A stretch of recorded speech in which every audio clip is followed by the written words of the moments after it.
Hello everyone. আজকে আমরা আলোচনা করব ইতিহাস নিয়ে।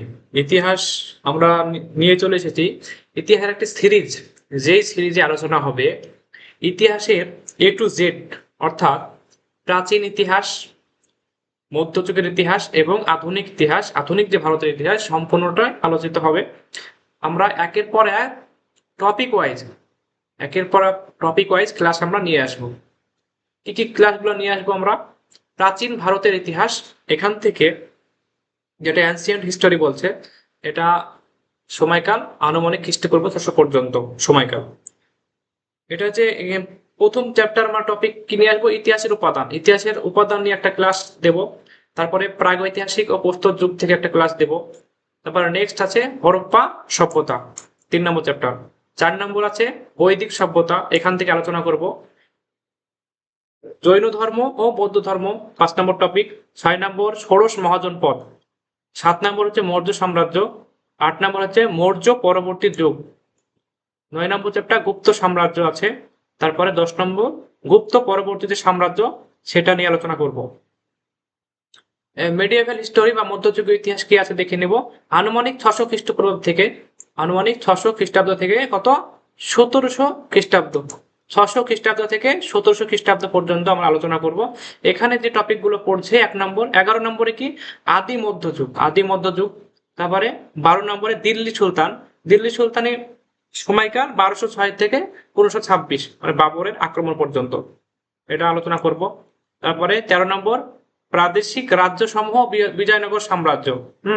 বিভিন্ন জায়গায় যে বাংলা ভারতবর্ষের বিভিন্ন জায়গায় যে প্রাদেশিক রাজ্য ছিল, সেই রাজ্যগুলো এবং তার বিজয়নগর যে সাম্রাজ্য ছিল দক্ষিণ ভারতে, সেটা নিয়ে আলোচনা করব।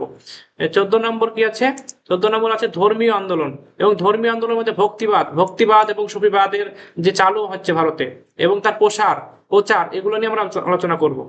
15 নম্বর মোগল সাম্রাজ্য, মোগল সাম্রাজ্য আসছে। তারপরে 16 নম্বর পরবর্তী মুঘল যুগ। 17 নম্বর মারাঠা সাম্রাজ্য। আধুনিক ইতিহাস থেকে বা মডার্ন হিস্টোরি থেকে, এটা হচ্ছে সময়কাল আনুমানিক 1700 খ্রিস্টাব্দ থেকে 1947 খ্রিস্টাব্দ, মানে ভারত স্বাধীন হওয়া পর্যন্ত। এখানে কি কি পড়বো এই টপিক গুলো? 1 নম্বর হচ্ছে ইউরোপীয়দের আগমন, যে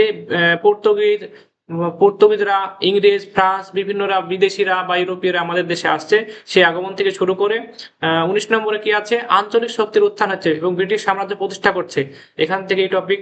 এবং ব্রিটিশ ভারতের প্রশাসনিক ব্যবস্থা। 21 নম্বর ভারতের গভর্নর এবং গভর্নর জেনারেল ও ভাইসরয়, এই টপিকটা। তারপর উপজাতীয় কৃষক বিদ্রোহ এবং 1857 সালের মহাবিদ্রোহ। 24 নম্বর আছে পাশ্চাত্য শিক্ষা।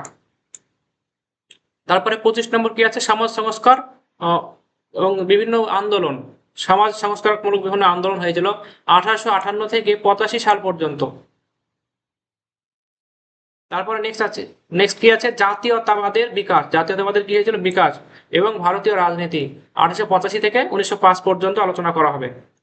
27 নম্বর চ্যাপ্টার আছে স্বদেশী আন্দোলন, স্বদেশী আন্দোলন এবং চরমপন্থী পর্ব এবং বিপ্লবী যে কার্যকলাপ, সেগুলো নিয়ে একটা টপিক আছে। তারপরে 28 নম্বর আছে স্বাধীনতা সংগ্রামের নতুন পর্যায়। আমাদের যে স্বাধীনতা সংগ্রামের যে নতুন পর্যায় হয়েছিল 1915 থেকে 34 সাল পর্যন্ত, সেটা নিয়ে আলোচনা করব। 29 নম্বরে আছে কি মুসলিম ও অন্যান্য ধারা রাজনীতি, মুসলিম ও অন্যান্য যে ধারা রাজনীতিগুলো আছে সেগুলো আলোচনা হবে 29 নম্বর চ্যাপ্টার। 30 নম্বর চ্যাপ্টার আছে কি স্বাধীনতা সংগ্রামের শেষ পর্যায়, কি স্বাধীনতা যে সংগ্রাম তার শেষ পর্যায় 1935 থেকে 1947 সাল পর্যন্ত, সেটা আমরা কিন্তু পরপর এই ধারাবাহিক ভাবে আমরা একটা সিরিজ করব এবং একের পর এক ধারাবাহিক ভাবে এবং শুরু থেকে একদম শেষ পর্যন্ত একের পর এক কিন্তু ক্লাস আমরা দেব। এই ক্লাসগুলো কি ধরনের কোশ্চেন থাকবে? বিভিন্ন এক্সামে আসা, যেমন ওয়েস্ট বেঙ্গল পিএসসি এবং এসএসসি যে কোশ্চেন গুলো এসেছে, সেগুলো নিয়ে আমরা মানে টপিক ওয়াইজ আলোচনা করব। তোমরা এই কোশ্চেন গুলো পড়তে থাকবে, দেখতে থাকবে। আশা করি তোমাদের চাকরির পরীক্ষা সহায়ক হবে এবং বিভিন্ন চাকরি তোমরা সহজে পেতে পারো। তো তোমরা এগুলো বারবার করে দেখবে। আশা করি তোমাদের সাফল্যর পথকে আরো সহজ করে তুলবে। আমরা আজকে একটা ক্লাস নিয়ে আলোচনা করব। সেই ক্লাসটা হবে কি ইতিহাসের উপাদান। ইতিহাসের এই যে উপাদান, এটা নিয়ে আজকে আমরা কিন্তু এই ক্লাসটা নিয়ে কিন্তু আলোচনা করব। এই ক্লাসটা আজকে আমাদের আলোচ্য বিষয়। এই যে টপিক থেকে আমরা বিভিন্ন কোশ্চেন সিলেক্ট করেছি সেগুলো নিয়ে আমরা আজকে আলোচনা করব। ইতিহাসের উপাদান।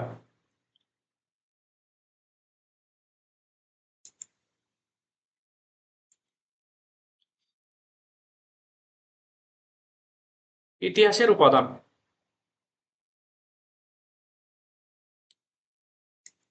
হুম, ঠিক আছে। এবার ইতিহাসের উপাদান থেকে আমরা ক্লাস 1, এটা ক্লাস 1, এইভাবে পরপর 30-35টা ক্লাস পুরো ইতিহাসকে আমরা কমপ্লিট করে দেব এবং অধ্যায় ভিত্তিক পরপর এবং কোশ্চেন যেগুলা বিভিন্ন পরীক্ষাতে প্রিভিয়াস ইয়ারে এসেছিল সেগুলো আমরা আলোচনা করব, যেগুলো খুব আপকামিং এক্সামের জন্য খুব গুরুত্বপূর্ণ হবে। এগুলো তোমরা বারবার করে দেখবে। 1 নম্বর কোশ্চেন কি আছে, যে অষ্টাধ্যায়ী যে গ্রন্থটি, এটি একটি ব্যাকরণ বিষয়ক বই। ঠিক আছে, সংস্কৃত ব্যাকরণ বিষয়ক বই। এই গ্রন্থটি লিখেছিলেন কে? পাণিনি, বাল্মীকি, বেদব্যাস, সুখদেব। কে লিখেছেন? পাণিনি, একজন ব্যাকরণবিদ। পাণিনি একজন সংস্কৃত ব্যাকরণবিদ, মানে ব্যাকরণ বিষয়ক পণ্ডিত, অষ্টাধ্যায়ী। তিনি এই গ্রন্থটি লিখেছিলেন। এটা কিন্তু পরীক্ষাতে এসেছিল ইউপিপিএসসি, উত্তরপ্রদেশের পাবলিক সার্ভিস কমিশন, সেখানে কিন্তু এসেছিল কোশ্চেনটা। তারপর নেক্সট আছে 2 নম্বর কি আছে দেখবো, নিম্নলিখিত কার সাথে এলাহাবাদ প্রশস্তি সম্পর্কিত ছিল? এলাহাবাদ প্রশস্তি, এলাহাবাদ প্রশস্তি আমরা জানি। এটা অপশন কি আছে? এলাহাবাদ প্রশস্তি এটা কার সাথে সম্পর্কিত? এটা অশোকের সাথে সম্পর্কিত, না সমুদ্রগুপ্ত, না মহাপদ্মনন্দ, না চন্দ্রগুপ্ত মৌর্য? এটাও ইউপিপিএসসি এসেছিল, খুব গুরুত্বপূর্ণ কোশ্চেন। এখানে এলাহাবাদ প্রশস্তি লিখেছেন হরিসেন, আর এটা হচ্ছে সমুদ্রগুপ্ত সম্পর্কে এটা কিন্তু আমরা জানতে পারি। সমুদ্রগুপ্তের যে সমসাময়িক, যে তার যে বিভিন্ন রাজনীতি, তার বিভিন্ন জায়গায় যুদ্ধ বিজয় এবং তার যে কিভাবে পরিচালনা করছে তাদের রাজ্য ব্যবস্থাকে, সেটা কিন্তু আমরা এলাহাবাদ প্রশস্তি থেকে জানতে পারি।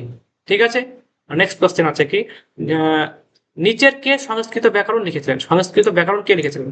আমরা এর আগে দেখলাম, এটা এসএসসি সেকশন অফিসার 2010। এটা নিচের সংস্কৃত ব্যাকরণ কে লিখেছেন? কালিদাস, চরক, পাণিনি, না আর্যভট্ট?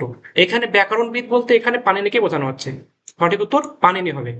ঠিক আছে, নেক্সট নেক্সট আছে তোমার 4 নম্বর, রামচরিত কার লেখা? রামচরিত ডাব্লিউবিসিএস প্রিলিম 2008 সালে এসেছে। রামচরিত কে লিখেছে? এখানে কালিদাস লিখেছে, তুলসীদাস, বানভট্ট, সন্ধ্যাকার নন্দী। রামচরিত হচ্ছে সন্ধ্যাকার নন্দী। রামচরিত সন্ধ্যাকার নন্দী। আর একটা বই আছে, সেই বইটার নাম হচ্ছে রামচরিত মানস। এটা লিখেছে তুলসীদাস। আচ্ছা, রামচরিত মানুষের শেষে কি আছে? দন্তস্ব। আর তুলসীদাসের শেষে দন্তস্ব। এটা একটা মিল বা নিউমোনিক্স মনে রাখতে পারো। তো রামচরিত, এখানে সন্ধ্যাকার নন্দী এই বইটি লিখেছিলেন। সঠিক উত্তর ডি। তারপরে 5 নম্বর, দশ কুমার চরিত এটা একটা বই, সংস্কৃত বই। এটি কে লিখেছেন? এটা হচ্ছে লিখেছেন কে? এটা দণ্ডী, কালিদাস, তুলসীদাস, না সুরদাস? এটা হচ্ছে দণ্ডী লিখেছে, দণ্ডী এই বইটি লিখেছে, 10 কুমার চরিত। এটা ইউপিপিএসসি তে এসেছে। তারপর নেক্সট আছে উত্তর রামচরিত কার লেখা? উত্তর রামচরিত কার লেখা? সেকশন অফিসার 1997 সালে এসেছে। এটা কে লিখেছে? হর্ষ লিখেছে, না তুলসীদাস, না শূদ্রক, না ভবভূতি? এটা উত্তর রামচরিত লিখেছে কে? ভবভূতি। আর তুলসীদাস কি বললাম? রামচরিত মানস, তুলসীদাস। আর এখানে হচ্ছে উত্তর রামচরিত হচ্ছে সঠিক উত্তর ভবভূতি। তারপর নেক্সট আছে মেগাস্থিনিসের লেখা বইটির নাম কি? মেগাস্থিনিসের যে লেখা সেই বইটির নাম কি? এটা কি? 1 নম্বর এ আছে কি ইন্ডিকা, বি ঋগ্বেদ, সি পুরাণ, ডি হচ্ছে অর্থশাস্ত্র। মেগাস্থিনিসের লেখা বইটির নাম কি? ইন্ডিকা। ঠিক আছে। আর ঋগ্বেদ তো আগেকার সব মুনি ঋষিরা লিখেছেন প্রাচীনকালে। আর পুরাণও এগুলো সব আগেকার মুনি ঋষিরা লিখেছেন। অর্থশাস্ত্রকে লিখেছে কৌটিল্য। ঠিক। এবার মেগাস্থিনিসের লেখা যে বইটির নাম, এটা বইটির যে লেখক তিনি হচ্ছে ইন্ডিকা। মেগাস্থিনিসের বইটি যে লিখেছে সেটা ইন্ডিকা বইটি লিখেছে। ইন্ডিকা বলতে এখানে ভারতকে বোঝানো হয়েছে। মেগাস্থিনিসের লেখা বইটির নাম ইন্ডিকা। এটি যে বিপিএসসি মানে বিহার পুলিশ পাবলিক সার্ভিস কমিশনে এসেছিল 2005 সালে। তারপরে 8 নম্বর কোশ্চেন কি আছে দেখবো। 8 নম্বর আছে, নিচের কোন বইটি থেকে কাশ্মীরের ইতিহাস জানা যায়? আমরা যদি কাশ্মীরের প্রাচীন ইতিহাস জানতে চাই তাহলে আমরা কোন বইটি পড়লে আমরা জানতে পারবো কাশ্মীরের ইতিহাস? কাশ্মীরের ইতিহাস, তো কাশ্মীরের ইতিহাস আমরা যদি জাতক, এ অপশন দিয়েছে জাতক, বি যজুর্বেদ, আর সি রাজতরঙ্গিনী, আর ডি হচ্ছে দেবল স্মৃতি। এখানে হচ্ছে জাতক, যজুর্বেদ, এটা তো বেদ, বেদ এটা হবে না, প্রাচীন যুগের। আর জাতক, জাতক হচ্ছে কি, জাতক এটাও একটা আগেকার একটা গ্রন্থ। তারপরে দেবল স্মৃতি, কিন্তু এখানে রাজতরঙ্গিনী, এটা কলহন লিখেছে রাজতরঙ্গিনী, এই বইটি থেকে আমরা কাশ্মীরের ইতিহাস আমরা কিন্তু জানতে পারি। ঠিক আছে, এটা কিন্তু ডাব্লিউবিসিএস প্রিলিম 2011 সালে এসেছিল কোশ্চেনটি। তারপরে নেক্সট, আচ্ছা নেক্সট যাব, 9 নম্বর কোশ্চেন দেখে নেব কি আছে। শূদ্রকে যে শূদ্রক, এই যে শূদ্রক বলে একজন বিখ্যাত লেখক, তিনি লিখেছেন মিচ্ছক টিকম, মিচ্ছক টিকম, এই বইটি। এটি আসলে কি বই, কি ধরনের বই? এটা কি কবিতা লেখা আছে এতে, নাকি উপন্যাস আছে, নাকি এটা নাটক ধর্মী, না ছোট গল্প? কি এটা, কবিতা, নাটক, না উপন্যাস, না ছোট গল্প? এই যে মিচ্ছক টিকম, মিচ্ছক টিকম, এটি হচ্ছে একটা নাটক, এটা একটা ড্রামা, এটা একটা কি নাটক। এই কোশ্চেনটা ডাব্লিউবিসিএস 2004 সালে প্রিলিমসে এসেছে। তারপরে 10 number question, Panchatantra, Panchatantra, SSC tax assistant 2009, Panchatantra এটি কার লেখা? এটা বিষ্ণু শর্মা, বি শূদ্রক, সি বিলহন, আর ডি হচ্ছে কালিদাস। এটা হচ্ছে বিষ্ণু শর্মার লেখা পঞ্চতন্ত্র। পঞ্চতন্ত্র হচ্ছে কার লেখা? বিষ্ণু শর্মার লেখা একটি বিখ্যাত বই। 11 নম্বর, আচ্ছা, নিম্নলিখিত প্রাচীন ভারতের কোন লিপিটি ডান দিক থেকে বাম দিকে লেখা হতো? আমরা কি, আমরা যে আমার যে যে লেখাটা আছে, আমি এটা যেটা লিখেছি, এই লেখাটা কিন্তু বাম দিক থেকে ডান দিক আছে, ঠিক আছে, কিন্তু আহ, এমন লেখা আছে, এমন একটা লিপি বলো যেটা ডান দিক থেকে বাম দিক লেখা, ডান দিক থেকে বাম দিক লেখা, ঠিক আছে। তাহলে কি আছে অপশন? এ আছে সারদা, বি আছে ব্রাহ্মী, সি আছে খরষ্টি, আর ডি আছে নন্দগিরি। তাহলে কোনটা সঠিক উত্তর? খরষ্টি। খরষ্টি লিপিতে, লিপিতে ক্ষেত্রে কি হয়, ডান দিক থেকে বাম দিকে লেখা হয়। আর এই খরষ্টি লিপির যে কয়েকটি ভাষা, যেমন আরবি ভাষা, আরবি ভাষা কি হয়, ডান দিক থেকে বাম দিকে লেখা হয়। উর্দু ভাষা কি হয়, ডান দিক থেকে বাম দিকে লেখা হয়। এটা এগুলো কি, এই লিপিগুলি খরষ্টি লিপির ভিতরে পড়ে। হুম, এটা ইউপিএসসি, ইউপিএসসি 1997 সালে কোশ্চেনটা এসেছিল। হুম, তারপর নেক্সট 12 নম্বর দেখবো কি আছে, নিচের কোন জোড়াটি সঠিক নয়? যে কোন জোড়াটি সঠিক নয় তাই বলছে। এখানে হাল, হাল হচ্ছে, আহ, এখানে গাথা সপ্তশতী হবে, সপ্তশতী, আর কৌটিল্য অর্থশাস্ত্র, বানভট্ট বুদ্ধচরিত। আচ্ছা, হাল কিন্তু গাথা সপ্তশতী লিখেছে, গাথা সপ্তশতী এই বইটা লিখেছে, এটা ঠিকই আছে। তারপরে কৌটিল্য অর্থশাস্ত্র এটাও লিখেছে, এটা ঠিক আছে। তারপরে কালিদাস অভিজ্ঞান শকুন্তলম এটা লিখেছে, এটা ঠিক আছে। কিন্তু এখানে এই জোড়াটি কিন্তু সঠিক নয়, এই জোড়াটি, এটা হচ্ছে সঠিক নয়। সঠিক উত্তর এটা হবে, হ্যাঁ, তো বুদ্ধচরিত বানভট্ট লিখেনি, বানভট্ট লিখেছে কাদম্বরী, আর বুদ্ধচরিত এই বইটি লিখেছেন অশ্ব ঘোষ। কি বলবো, অশ্ব ঘোষ। তাহলে এটা কিন্তু সঠিক নয়, এটা এনডিএ তে, এনডিএ ন্যাশনাল ডিফেন্স একাডেমি তে যে এক্সাম নেয় এনডিএ, সেটাতে কিন্তু এসেছিল কোনটা হচ্ছে সঠিক নয়, ঠিক। তারপর নেক্সট দেখবো যে 13 নম্বর কোশ্চিন, খরষ্টি লিপি উদ্ভূত হয়েছিল। খরষ্টি লিপি, আগে আমরা আলোচনা করলাম যে খরষ্টি লিপি এটা ডান দিক থেকে বাম দিকে লেখা হয়, আর এই লেখাটি উদ্ভূত হয়েছিল মানে কোথায় থেকে উৎপত্তি হয়েছিল? সংস্কৃত থেকে, সংস্কৃত থেকে, নাকি আরামিক, আরামিক থেকে, না ব্রাহ্মী, না চিত্রলিপি? এটা উৎপত্তি হয়েছে আরামিক লিপি থেকে, খরষ্টি লিপি উদ্ভূত হয়েছে আরামিক থেকে, ঠিক আছে। এটা ডাব্লিউবিসিএস মেনে এসেছিল 2014 সালে। এখানে কিন্তু সব কোশ্চেন গুলো খুবই গুরুত্বপূর্ণ, তোমরা মনোযোগ সহকারে বারবার করে পড়বে, বারবার করে দেখবে, আশা করি তোমাদের বই কাজে লাগবে। 14 নম্বর কোশ্চেন আছে, নিম্নলিখিত কোনটি ভারতীয় ওষুধের বিশ্বকোষ, ওষুধের এবং ভারতীয় ওষুধ, এটা ভারতীয় ওষুধের বিশ্বকোষ হিসেবে বিবেচিত? হুম, আমরা যেমন এনসাইক্লোপিডিয়াতে বিভিন্ন নলেজের, আমরা বিভিন্ন নলেজ বহুল আমরা কিন্তু পাই এনসাইক্লোপিডিয়াতে, তেমনি ওষুধের যে বিশ্বকোষ বা এনসাইক্লোপিডিয়া, এটা হচ্ছে কোনটাকে আমরা বলবো? অপশন আছে এ লোকায়ত, বি বৃহৎ সংহিতা, সি সূর্য সিদ্ধান্ত, ডি চরক সংহিতা।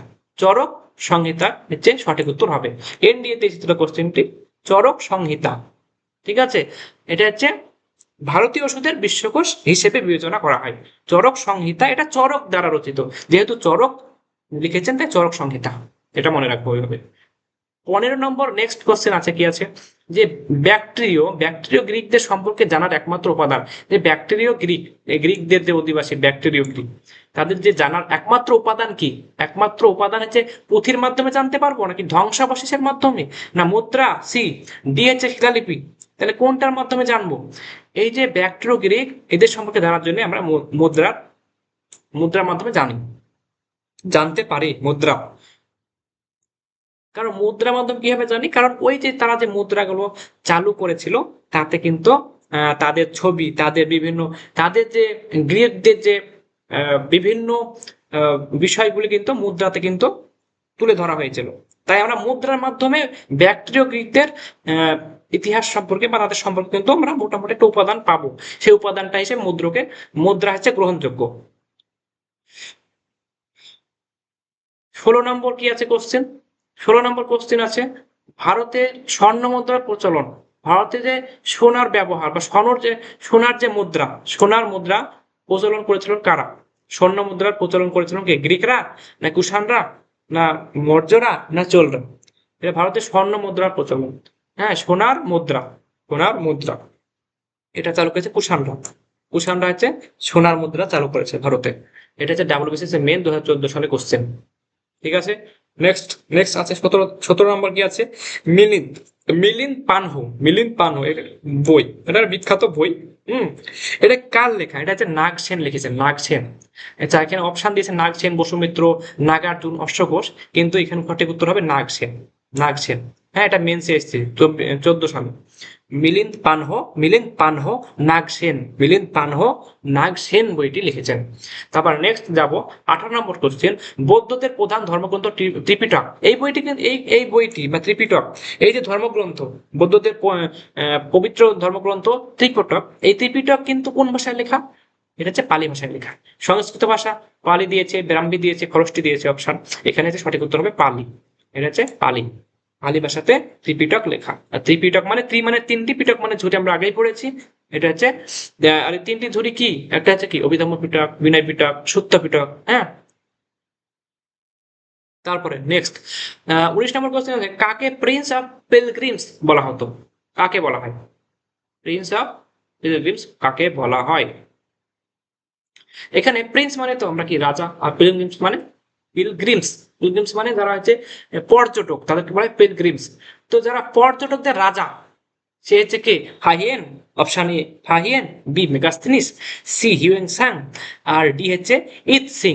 এর মধ্যে সঠিক উত্তর হবে হিউয়েন সাংকে কি বলবো আমরা? বলা হয় একে প্রিন্স অফ পিলগ্রিমস বলা হয়। এটা হচ্ছে বিপিএসসি তে এসেছে 2012 সালে। 20 নম্বর কোশ্চেন আছে, দেখবো নিচের কোন গ্রন্থটিকে পাটলিপুত্রের শাসন ব্যবস্থা সম্পর্কে বর্ণনা আছে? পাটলিপুত্রের শাসন ব্যবস্থা বর্ণনা আছে কোন বইটিতে?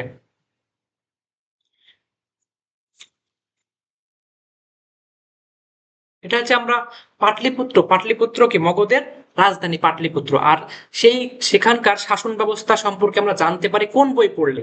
Indica, A option Indica, B Arthashastra, C আছে দিব্য দান অশোকের শিলালিপি। এর ভিতরে সঠিক উত্তর হবে ইন্ডিকা হবে সঠিক উত্তর।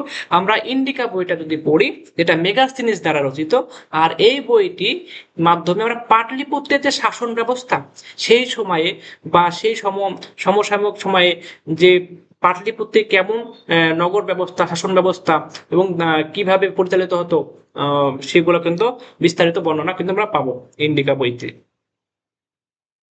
তারপরে 21 নম্বর কৌটিল্যের অর্থশাস্ত্রের বিষয়বস্তু কি? কৌটিল্যের যে অর্থশাস্ত্রের বিষয়বস্তু কি? এখানে আমি বইটির নাম কি অর্থশাস্ত্র, তার মানে অর্থশাস্ত্র মানে ইকোনমিক্স আলোচনা থাকবে এমন না। এর ভিতরে নামে অর্থশাস্ত্র, কিন্তু এতে কি বিষয়ে আলোচনা করা হয়েছে? সামাজিক জীবন, এ বি হচ্ছে ধর্মীয় জীবন, সি অর্থনৈতিক জীবন, ডি হচ্ছে রাজনৈতিক জীবন। এখানে রাজনৈতিক জীবন সঠিক উত্তর হবে। এখানে রাজনৈতিক জীবন, একটি রাষ্ট্র কিভাবে চলবে, রাষ্ট্রের নিয়ম কানুন কিরকম হবে, এবং কিভাবে রাজা পরিচালিত হবে, রাজা কিভাবে কিভাবে রাজস্ব সংগ্রহ করবে, বিভিন্ন বিষয় রাজ্যের বা রাজনৈতিক বিভিন্ন ক্ষেত্র, সেগুলো কিন্তু এই অর্থশাস্ত্রের বিষয় বইটিতে কিন্তু আলোচিত হয়েছে। এখানে এখানে কিন্তু অনেকে অর্থনৈতিক জীবন লিখতে পারে, কিন্তু সঠিক উত্তর হবে কি রাজনৈতিক জীবন। এখানে কিন্তু বিস্তারিত বর্ণনা করা হয়েছে কৌটিল্যের অর্থশাস্ত্রে এই বইটিতে। 22 নম্বর কোশ্চেন কি আছে, এখানে দেখবো নিচের কোন জোড়াটি সঠিক নয়। এখানে দেখবো কোন জোড়াটি সঠিক নয়। মিশ্রক টিকম, এটা একটা শূদ্রক, শূদ্রক দ্বারা রচিত। হর্ষচরিত কে লিখেছে? বানভট্ট। তারপরে বুদ্ধচরিত, বসুবন্ধু। তারপর কি আছে? কল্পসূত্র, ভদ্রবাহু। এখানে কোনটি সঠিক না? ইউপিএসসি 1998 সালে কোশ্চেনটি কিন্তু এসেছে। হ্যাঁ, আগে কিন্তু এরকম কোশ্চেন হতো, সহজ হতো, কিন্তু এখন আস্তে আস্তে আরো জটিল হচ্ছে। এখন এইসব কোশ্চেন কিন্তু আমাদের যে বিভিন্ন স্টেট পিএসসি এবং পিআরবি বোর্ড বা পুলিশ রিক্রুটমেন্ট বোর্ড যেসব এক্সাম গুলো নেয়, এই কোশ্চেন কিন্তু এখান থেকে কোশ্চেন টানছে। তো আমরা এগুলো কিন্তু বারবার করে পড়বো। তো এখানে দেখবো যে এখানে কোনটা সঠিক নয়, কোন জোড়াটা। এখানে বুদ্ধচরিত কিন্তু এই বইটি অশ্বঘোষ লিখেছে, কিন্তু এখানে এটা সঠিক উত্তর হবে, কারণ এখানে যে এটা ভুল করেছে, এখানে বুদ্ধচরিত হবে অশ্বঘোষ, তো এটাই সঠিক উত্তর, তাই কি না? নেক্সট 23 নম্বর কোশ্চেন দেখবো। 23 নম্বর কোশ্চেন আছে, জৈন ধর্মগ্রন্থগুলি লেখা হয়েছিল কোন ভাষায়? এই পালি ভাষায় লেখা হয়েছিল, নাকি সংস্কৃত ভাষায়, নাকি বাংলা ভাষা, না প্রাকৃত ভাষা? এটা হচ্ছে জৈন ধর্মগ্রন্থগুলি, এটা হচ্ছে প্রাকৃত ভাষায় লেখা। কি ভাষায় লেখা? প্রাকৃত ভাষায় লেখা। বেশিরভাগ হচ্ছে প্রাকৃত ভাষায় লেখা জৈন ধর্মগ্রন্থগুলি। এটা হচ্ছে ডাব্লিউবিসিএস এ মেন 2014 সালে এসেছিল। আর পালি ভাষা আমরা আগে পড়লাম যে পালি ভাষা বৌদ্ধদের যে ধর্মগ্রন্থ সেটা পালি ভাষায় রচিত। ঠিক আছে, নেক্সট চলো এবার আমরা দেখবো 24 নম্বর কোশ্চেন কি আছে। আচ্ছা, কোন শিলালেখকে অশোকের পুরো ব্যক্তিগত নাম বা পুরো ব্যক্তিগত নাম লেখা ছিল? সেটা হচ্ছে কোন লিপি? এখানে কলসি লিপি, না রুম্মিন দেই লিপি, না মাস্কি লিপি, না বিশেষ কলিঙ্গ লিপি? এখানে কোনটাতে আমরা অশোকের পুরো নাম আমরা পাই? সেটা হচ্ছে মাস্কি লিপি। মাস্কি লিপিতে অশোকের পুরো নামটা কিন্তু আমরা পাই। 25 নম্বর কোশ্চেন আছে যে ভারতে আগত বিদেশি পর্যটকগণ, এখানে পরপর সাজাতে হবে। এখানে হচ্ছে ভারতে আগত বিদেশি যে পর্যটকগণ, পরপর এখানে কে সিরিয়া, এখানে আছে কি আছে, এখানে পরপর এরকম দিয়েছে। এটা হচ্ছে কোনটা সঠিক উত্তর? এখানে আমি দেখে নিব। এখানে দেখবো, এবার দেখে নিই কোনটা কে আগে এসেছে। এখানে দেখবো যে এখানে মেগাস্তেনিস কিন্তু আগে এসেছে, 1 নম্বর। মেগাস্তেনিস কি আগে এসেছে, এটা কিন্তু সবার আগে হবে। এটা হবে 4 নম্বর আগে হবে। তো আমি এখানে 4 নম্বর লিখে রাখলাম, 4 লিখলাম, 4 কমা। তারপরে হাইয়েন এসেছে 2 নম্বর, 2 নম্বরটা। তারপরে হিউয়েন সাং এসেছে 3 নম্বর।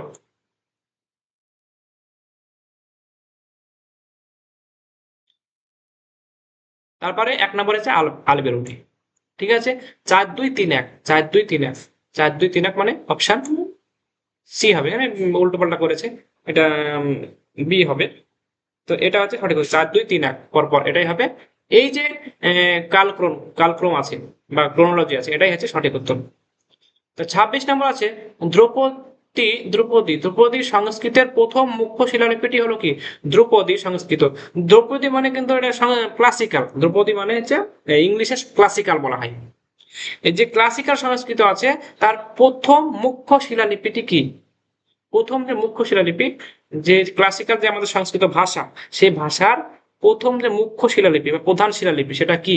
এটা হচ্ছে রুদ্রদামনের যে শিলালিপিটি, রুদ্রদামনের শিলালিপিটি হচ্ছে সংস্কৃতের প্রথম মুখ্য শিলা।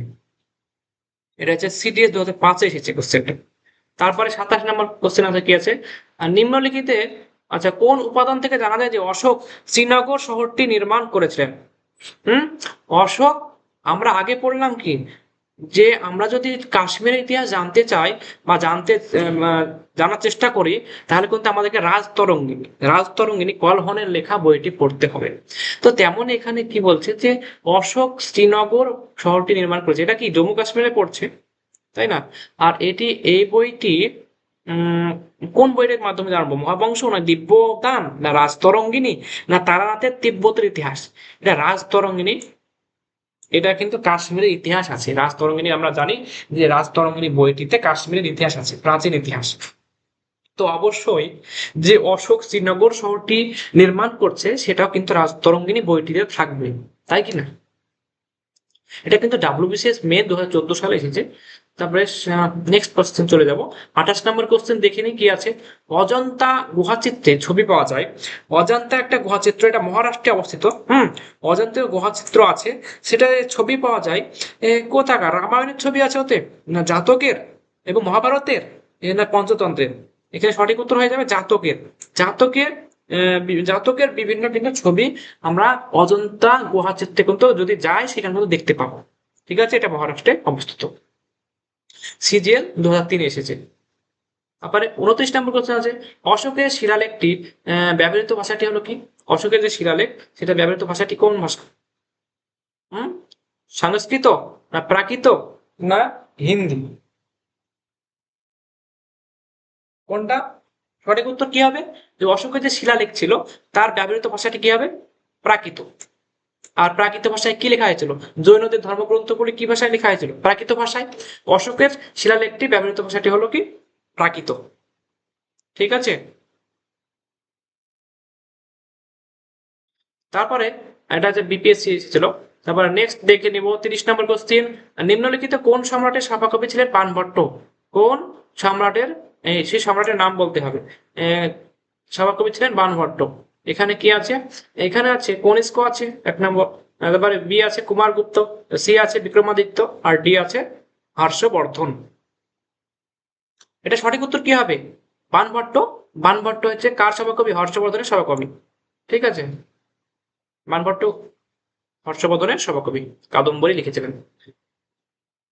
আচ্ছা, নেক্সট আছে সর্বপ্রথম অশোকের শিলালিপি পাঠোদ্ধার করেন কে? সর্বপ্রথম মানে সর্বপ্রথম, প্রথম, এটা মনে রাখবেন। সর্বপ্রথম অশোকের শিলালিপি পাঠোদ্ধার। পাঠোদ্ধার মানে কি? পাঠোদ্ধার মানে আগেকার যে শিলালিপিগুলো তৈরি করে গেছে বা যেগুলো তারা লিখে গেছে সেগুলো কিন্তু পাঠোদ্ধার মানে তাতে কি লেখা আছে, পাঠ উদ্ধার মানে ওকে পড়ে উদ্ধার করা, ওতে কি বলতে চাইছে এটা কিন্তু আমরা, কে প্রথম এটা উদ্ধার করেছে বা কে পড়ে বুঝতে পেরেছে সেটা হচ্ছে কে, সেটা কে ব্যক্তিটা? এখানে অপশন আছে শ্যাম শাস্ত্রী, SR গোয়াল, BN মিশ্র, আর হচ্ছে জেমস প্রিন্সেপ। জেমস প্রিন্সেপ এটা সঠিক উত্তর হবে। 1937 সালে এটা জেমস প্রিন্সেপ অশোকের যে শিলালিপি তার তিনি পাঠোদ্ধার করেন। 32 নম্বর কোশ্চেন আছে যে গুপ্ত যুগের স্বর্ণ মুদ্রা কি নামে পরিচিত? গুপ্ত যুগের স্বর্ণ মুদ্রা, গুপ্ত যুগের স্বর্ণ মুদ্রা আমরা এর আগে পড়লাম কি স্বর্ণ মুদ্রা প্রথম চালু হয় কার সময়? আমরা কি বলবো উত্তর? কুষাণ, কুষাণ যুগে, কুষাণ যুগে। ঠিক আছে, এবার দেখবো যে গুপ্ত যুগের স্বর্ণ মুদ্রাকে আবার অন্য নামে বলা হতো, সেই নামটা কি? মানে একটা নামে পরিচিত, সেই নামটা কি? এ আছে কি? এ আছে শতনাম, বি আছে মোহর, সি আছে দিনার, আর ডি আছে বরাহ। তাহলে আমার সঠিক উত্তর হবে দিনার। দিনারকে আমরা কিন্তু গুপ্ত যুগের স্বর্ণ মুদ্রাকে আমরা দিনার নামে ডাকি। ঠিক আছে। তারপরে 5 নম্বর কি আছে? 5 নম্বর আছে প্রাচীন ভারতীয় মুদ্রাগুলি তৈরি হতো, প্রাচীন ভারতীয় মুদ্রাগুলি তৈরি হতো সোনা দিয়ে। এই অপশন সোনা দিয়ে, আছে বি রূপা দিয়ে, সি তামা দিয়ে, ডি হচ্ছে তামা ও রূপো দুটো দিয়ে।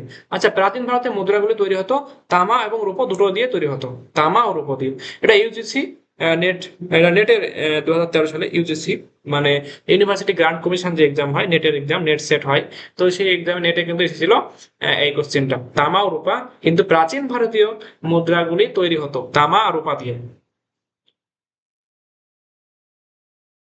34 নম্বর কোশ্চেন আছে কি ন্যায় শাস্ত্র।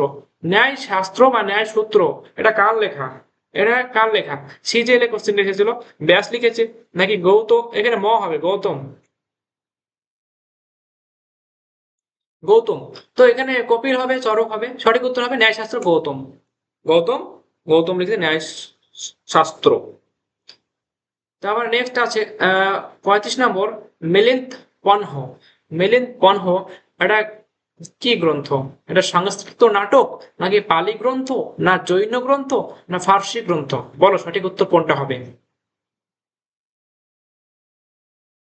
এটা কি গ্রন্থ? মিলিন্দ পনহ, এটা হচ্ছে পালি একটা গ্রন্থ, মানে পালি ভাষায় লেখা বই। মিলিন্দ পনহ, ঠিক আছে। তারপরে নেক্সট চলো, আহ ভবভূতি হলেন, ভবভূতি কে? ভাবভূতি হলেন কি একজন সংস্কৃত কবি, সংস্কৃত নাট্যকার, সংস্কৃত সাহিত্যিক, অপরে সবগুলি। তিনি কিন্তু ভবভূতি কবিও ছিলেন, নাট্যকারও ছিলেন এবং সাহিত্যিকও ছিলেন। যে কবি যে নাট্যকার সেই সাহিত্য, তাহলে উপরে সবগুলি হবে, ঠিক আছে। কবি নাট্যকার যেহেতু ছিলেন তাহলে অবশ্যই সে সাহিত্যিক, তাই কিনা? কেউ যদি কবি লিখে কবিতা লিখে সেও সাহিত্যিক, কেউ যদি নাটক লিখে সেও সাহিত্যিক। তাহলে কবি নাট্যকার, কবি এবং নাটক সবই লিখতো, তাই সে এগুলো সবই হবে। এটা rail junction, rail junior clerk এসেছিল, রেলের ক্লার্ক এক্সাম এসেছিল।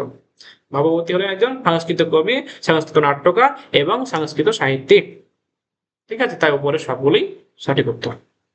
37 নম্বর কোশ্চেন এসেছে, বুদ্ধচরিত কার লেখা? বুদ্ধচরিত কার লেখা? আমরা আগে কি পড়লাম? বুদ্ধচরিত হচ্ছে গোস্বামিত্র নাকি নাগার্জুন, অশ্বঘোষ, নাগসেন? নাগসেন এটা লিখেছে, কে লিখেছেন? অশ্বঘোষ। বুদ্ধচরিত অশ্বঘোষ লিখেছে। এটা ডাব্লিউবিসিএস প্রিলিমসে এসেছে। 38 এসছে, 38 কোশ্চেন কলহন, এই বইটি আমরা পড়লাম, হ্যাঁ। কলহন আমরা দেখলাম যে কলহন এটা আমার কাশ্মীরের ইতিহাস, তিনি লিখেছেন রাজতরঙ্গিনী বইটিতে। এখানে তিনি লিখেছেন এটা কোন সময়, এটা কোন সময়কালের বই, মানে এই বইটি কোন সময় লেখা হয়েছে? এটা লিখেছিলেন একাদশ শতকে, নাকি দ্বাদশ শতকে, না ত্রয়োদশ শতকে, না চতুর্দশ শতকে? ঠিক, এটা সঠিক উত্তর হবে দ্বাদশ শতকে। হম, এটা রেলে গ্রুপ ডিতে এসেছিল। এটা দ্বাদশ শতকে রাজতরঙ্গে কলহন লিখেছে। এখানে আমরা রাজতরঙ্গে কলহন থেকে আজকে আমরা কিন্তু কি দেখলাম কোশ্চেন, যে এখানে কাশ্মীর ইতিহাস জানা যায়। আর এখানে শ্রীনগর যে শহরটি প্রতিষ্ঠিত হচ্ছে অশোকের সময়ে, এই এই যে আমি তথ্যটা কিন্তু আমরা রাজতরঙ্গিনী বই থেকেও কিন্তু পাচ্ছি। তারপরে দেখে নেব 39 নম্বর, ঋতুসংহারের রচয়িতা হলেন কে? ঋতুসংহার যে এটা ইয়ে আছে, বই আছে, সেটা রচয়িতা কি? এটা ভবভূতি নাকি বিদ্যাপতি, না কালিদাস, না জয়দেব? হুম, ভবভূতি, বিদ্যাপতি। আচ্ছা, ঋতুসংহার এটা লিখেছে কে? এটা লিখেছে কালিদাস। কালিদাস আছে এটা, ঋতুসংহার লিখেছে। এটা নাটক মনে হয়। আর একটা ভবভূতি, ভবভূতি তো আমরা পড়লাম, কি পড়লাম? ভবভূতি পড়লাম না একটা। আর বিদ্যাপতি, বিদ্যাপতি একজন মিথিলা কবি বলা হয় তাকে, জয়দেব ইনাও একটা সাহিত্যিক, জয়দেব। ঋতুসংহার হচ্ছে কি কালিদাসের রচনা।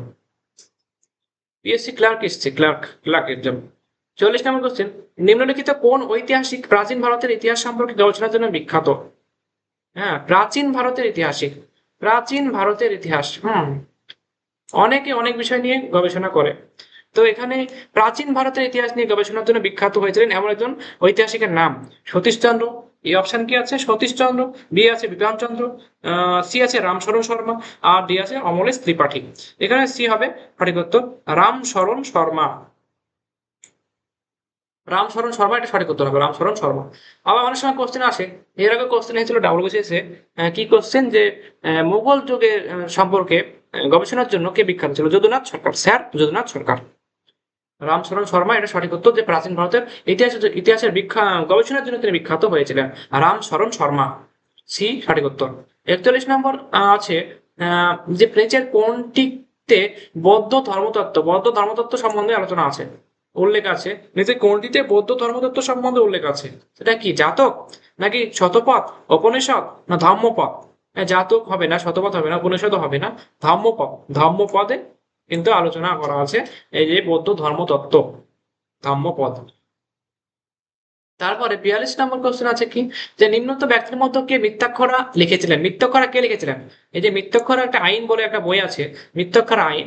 সেখানে বিভিন্ন নিয়ম কানুন, যে কিভাবে সমাজ ব্যবস্থা বা কিভাবে চলাফেরা করতে হবে, বিভিন্ন কিছু আইন, মিথ্যাক্ষরা আইন। হ্যাঁ, এই যে মিথ্যাক্ষরা আইন, এটা হচ্ছে কে লিখেছেন? গঙ্গাধর লিখেছেন, নাকি ন্যায়চন্দ্র, না বিলহন, না বিজ্ঞানেশ্বর? এই বইটি লিখেছেন বিজ্ঞানেশ্বর, সঠিক উত্তর হবে বিজ্ঞানেশ্বর। বিজ্ঞানেশ্বর মিথ্যাক্ষরা আইন লিখেছিলেন। মিথ্যাক্ষরা যে বইটি সেটা কিন্তু বিজ্ঞানেশ্বর লিখেছিলেন। এটা একটা আইন বিষয়ক বই। তারপর নেক্সট চলে যাবো আমরা, কি আছে, যে 43 নম্বর, নিম্নলিখিত কোন সম্রাটের সাথে নাসিক প্রশস্তি, এখানে কোন সম্রাট যার সাথে নাসিক প্রশস্তি কিন্তু সম্পর্কিত একটা বিষয়? নাসিক প্রশস্তি এটা হচ্ছে সম্পর্কিত একটা বিষয় কার সঙ্গে? এটা গৌতমীপুত্র, না ধর্মপাল, না সমুদ্রগুপ্ত, না ডি হর্ষবর্ধন? কোনটা সঠিক হবে? সঠিক উত্তর হবে গৌতমীপুত্র। হুম, গৌতমী পুত্র, গৌতমী পুত্র সাতকর্ণী। ঠিক আছে, সঠিক উত্তর। আর এটা হচ্ছে প্রিলিমসে 2004 এসেছে, 11 এসেছে, কিন্তু কোশ্চেন খুব রিপিটেড কোশ্চেন, অনেক কোশ্চেন গুলো খুব, যেগুলো কোশ্চেন গুলো আলোচনা করছি এগুলো এইসব কোশ্চেন কিন্তু রিপিটেড কোশ্চেন, বারবার কিন্তু বিভিন্ন পরীক্ষাতে আসছে ধারাবাহিক ভাবে, তাই আমরা কিন্তু এগুলো বারবার করে দেখে নেব। তারপরে 44 নম্বর আছে কি, যে প্রাচীন যুগে ঐতিহাসিক উপাদানের উপযুক্ত ভাষা ছিল কোনটি? যে ঐতিহাসিক উপাদানের উপযুক্ত ভাষা কোনটি ছিল? প্রাচীন যুগে যে ঐতিহাসিক উপাদান আমরা যে পাচ্ছি, তার উপযুক্ত ভাষা কোনটি? বেশিরভাগই সংস্কৃত। কোনটা হবে? এটা সংস্কৃত। এটা প্রাচীন যুগে এটা ঐতিহাসিক উপাদানের উপযুক্ত ভাষা হচ্ছে সংস্কৃত। আর এটা এসেছে সিপিও, ঠিক আছে, মানে সিপিও, দিল্লি পুলিশ এর জন্য এক্সামটি হয়, সংস্কৃত। ঠিক আছে, এবার নেক্সট দেখবো, বৃহৎ সংহিতা। বৃহৎ সংহিতা কার লেখা? A option Aryabhata, B Varahamihira, C Amar Singh, D হচ্ছে বিলহন। বৃহৎ সংখ্যা, বৃহৎ সংহিতা, এই বইটি বৃহৎ ব্রি আর ব, আর এখানে বরাহমিহির, বরাহমিহির এখানে ব, আর এখানে বৃহৎ, এখানে ব দিয়ে শুরু হচ্ছে, তো বরাহমিহির বৃহৎ সংহিতা মনে রাখবেন। এটা প্রিলিমসে 2010 এসেছিল, ডব্লিউবিসিএস। 46 নম্বর আছে, কবি জয়দেবের গীত গোবিন্দ কোন ভাষায় রচিত? কবি জয়দেব, জয়দেব, কবি জয়দেব তিনি একজন কবি, বিখ্যাত একজন কবি জয়দেব। আর গীত গোবিন্দ তিনি কোন ভাষায় লিখেছেন? এটা হচ্ছে সংস্কৃত ভাষায় লিখেছেন। কোন ভাষায়? সংস্কৃত ভাষায় লিখেছেন গীত গোবিন্দ। এই বইটি কিন্তু পরীক্ষাতে আসছে বারবার, যে কবি জয়দেব কোন বই লিখেছে? গীত গোবিন্দ। বা গীত গোবিন্দ বইটি কে লিখেছে? কবি জয়দেব। বা কোন ভাষায় লিখেছে? সংস্কৃত ভাষা। 47 নম্বর কোশ্চেন, আর্যভট্ট ও বরাহমিহির কোন যুগের মনীষী ছিলেন? এরা বিখ্যাত মনীষী, ঠিক আছে, এরা একজন বৈজ্ঞানিক এবং গণিতবিদ। তো এরা কোন যুগে? এরা মৌর্য যুগে ছিলেন, মৌর্য যুগে না পাল যুগে, নাকি গুপ্ত যুগ, নাকি সুলতানি যুগ? এরা কোন যুগের সমসাময়িক? এরা হচ্ছে কি কোন যুগে? গুপ্ত যুগে। সঠিক উত্তর হবে গুপ্ত যুগে। 48 নম্বর কোশ্চেন আছে, ফা হিয়েন এবং হিউয়েন রাজসভায় এসেছিলেন কে? আচ্ছা, ফা হিয়েন এবং হিউয়েন রাজসভায় এসেছিলেন, এটা কার সময় এসেছিল? যথাক্রমে চন্দ্রগুপ্ত মৌর্য না এখানে হর্ষবর্ধন, হর্ষ মানে হর্ষবর্ধন, ঠিক আছে, এখানে যথাক্রমে বিক্রমাদিত্য ও হর্ষ, যথাক্রমে হর্ষ ও চন্দ্রগুপ্ত বিক্রমাদিত্য, তারপর হচ্ছে যথাক্রমে বিক্রমাদিত্য ও কৃষ্ণদেব রায়। আমরা জানি যে হিউয়েন এসেছিল কার সময়? হর্ষবর্ধনের সময়। তার মানে এখানে প্রথম এই এ আর বি এর ভিতরেই হবে উত্তর। তারপর দেখবো যে ফাহিয়েন কিন্তু বিক্রমাদিত্যর সময় এসেছিল। বিক্রমাদিত্য, বিক্রমাদিত্য দ্বিতীয় চন্দ্রগুপ্ত বিক্রমাদিত্য, ঠিক আছে, বিক্রমাদিত্য তার উপাধি। তো এটাই সঠিক উত্তর হবে, বি হচ্ছে সঠিক উত্তর। যথাক্রমে বিক্রমাদিত্য ও হর্ষবর্ধন, ঠিক আছে। হিয়েন এসেছিল বিক্রমাদিত্যের সময়, আর হিউয়েন এসেছিল হর্ষবর্ধনের সময়। নেক্সট, এটা ইন্ডিয়াতে এসেছিল 2002। তারপরে 49 নম্বর, কম্ব রামায়ণ, কম্ব যে রামায়ণ, এই বইটি কোন ভাষায় লেখা? এটা হচ্ছে তামিল ভাষায় লেখা একটা বই। সংস্কৃত, তামিল, তেলেগু, মালয়ালম দিয়েছে, সঠিক উত্তর হবে তামিল ভাষায় কম্ব রামায়ণ লিখেছে। পিএসসি মিসলেনিয়াস যে এক্সাম 2004 সাল, সেখানে কিন্তু ওই কোশ্চেনটা এসেছিল। তামিল ভাষায় লেখা কম্ব রামায়ণ তামিল ভাষায় লেখা, কম্ব রামায়ণ তামিল ভাষায় লেখা। কম্ব রামায়ণ কোন ভাষায় লেখা? তামিল ভাষায় লেখা, ঠিক আছে, মনে রাখবে, বারবার পড়বে, তাহলে মনে হয়ে যাবে। 50 নম্বর কোশ্চেন আছে, নিচের কোন নাটকে চারু দত্ত ও বসন্ত সেনা নামক চরিত্র দুটির উল্লেখ পাওয়া যায়?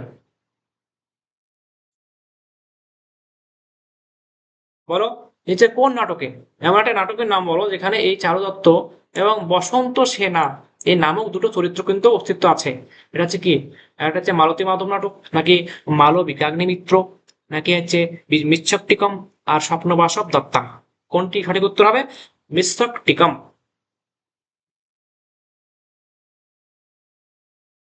সঠিক উত্তর কি হবে? সি, মিচ্ছকটিকম, ঠিক আছে, শূদ্রকের মিচ্ছকটিকম। এটা হচ্ছে চারু দত্ত বসন্ত সেনা, কিন্তু এই যে চরিত্র দুটি আমরা কিন্তু এই বইটিতে পাবো, মিচ্ছকটিকম। 51 নম্বর, লিপির পাঠোদ্ধার অধ্যয়নকে বলা হয়? লিপির বিভিন্ন বিষয়ে আমরা যখন পড়ি, স্টাডি করি, সেই বিষয়ক আমরা কিন্তু অধ্যয়নকে কিন্তু বিভিন্ন নাম দিই। যেমন এখানে লিপ লিপির পাঠোদ্ধার, লিপিকে আমরা যে বিভিন্ন বিষয়ের যে লিপি থাকে বা আগেকার যে প্রাচীন যে লিপিগুলো আছে তার যে কি কি লেখা আছে তার অধ্যয়নকে আমরা কি বলবো, এপিগ্রাফি না নিউমিসমেটিক্স না প্যালিওগ্রাফি না কোনোটি নাই। প্যালিওগ্রাফি না কোনটি, এপিগ্রাফি, লিপির পাঠোদ্ধারকে বলা হয় এপিগ্রাফি। লিপির পাঠোদ্ধারকে কি বলে, এপিগ্রাফি। এপিগ্রাফি মানে লেখা, এপিগ্রাফি পাথরে পড়ছে ও লেখা থাকতো এপিগ্রাফি, ওটাকে বলে এপিগ্রাফি। আর প্যালিওগ্রাফি নিউমিসমেটিক্স, আর প্যালিওগ্রাফি মানে জীবাশ্ম এসব বিষয়, হুম, এসব বিষয় অধ্যয়ন। আর নিউমিসমেটিক্স এটা হচ্ছে মুদ্রা সম্পর্কিত। 52 নম্বর কোশ্চেন দেখে নিব যে বিজ্ঞানসম্মত পদ্ধতিতে প্রাচীন মুদ্রা পরীক্ষা নিরীক্ষা করার পদ্ধতি হলো। বিজ্ঞানসম্মত পদ্ধতিতে প্রাচীন মুদ্রা বা বিভিন্ন প্রাচীন যুগের যে মুদ্রা পরীক্ষা নিরীক্ষা করার পদ্ধতিটা কি হচ্ছে, এপিগ্রাফি না হচ্ছে নিউমিসমেটিক্স না প্যালিওগ্রাফি, এটা হচ্ছে নিউমিসমেটিক্স। এটা অনেক সময় ইংলিশে ওয়ান ওয়ার্ডেও আসে এই কোশ্চেনটা, নিউমিসমেটিক্স, যে কোন বিষয়ক, এটা হচ্ছে কোন বিষয়ক, এটা হচ্ছে প্রাচীন মুদ্রা বিষয়ক পরীক্ষা নিরীক্ষা করার পদ্ধতির যে বইটি, যে স্টাডি, সেই স্টাডিটাকে বলছে নিউমিসমেটিক্স। তো আমরা আজকে 52টি কোশ্চেন আলোচনা করলাম। এইভাবে আমরা ইতিহাস থেকে টপিক ওয়াইজ যত কোশ্চেন আছে সবগুলো কিন্তু আমরা যেগুলো যে কোশ্চেন গুলো পিওয়াইকিউ বিভিন্ন এক্সামে কোশ্চেন গুলো এসেছিল সেগুলোই আমরা ধারাবাহিকভাবে সিরিজ ওয়াইজ এবং হচ্ছে প্রত্যেকটা টপিক পরপর আমরা সাজিয়ে আমরা কিন্তু পরপর আমরা একটা ক্লাস আমরা নিয়ে আসবো। আশা করি তোমাদের এই ক্লাসগুলো খুবই উপকৃত হবে এবং মোস্ট ইম্পর্টেন্ট কোশ্চেন কিন্তু আমরা নিয়ে আসবো, এগুলো তোমরা বারবার করে দেখবে, এটাই আমি আশা রাখি। ধন্যবাদ সবাইকে।